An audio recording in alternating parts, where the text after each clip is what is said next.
తెలంగాణ కాంగ్రెస్ లీడర్లు వాయిస్ పెంచారు. రాష్ట్ర ప్రభుత్వాన్ని పడగొడితేనే తెలంగాణ వస్తుందని కాంగ్రెస్ ఎంపీ మధు యాష్కి గౌడ్ స్పష్టం చేశారు. ఇందుకోసం తెలంగాణ ప్రజా ప్రతినిధులందరూ రాజీనామా చేయాలని కోరారు.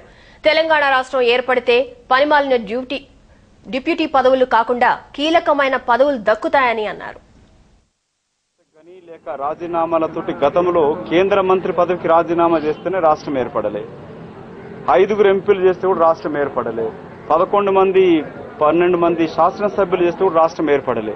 గతంలో కాకుండా అంటే రాజీనామాలు చేస్తే గతంలో రాష్ట్రం ఏర్పడకుండా ఉప ఎన్నికలు వచ్చింది కాబట్టి ఈసారి మాత్రం రాజీనామాలు అనేది ప్రజా కోర్టులో నిర్ణయం జరగాల. ప్రజా కోర్టులో ప్రతి రాజకీయ పార్టీకి సంబంధించిన తెలంగాణ ప్రాంత ప్రజాప్రతినిధులందరూ రాజీనామా చేస్తేనే ఈ రాష్ట్ర ప్రభుత్వం పడిపోతుంది, కేంద్ర ప్రభుత్వం మనుగడకు కష్టమవుతుంది, అప్పుడే రాష్ట్రం సాధ్యమవుతుంది.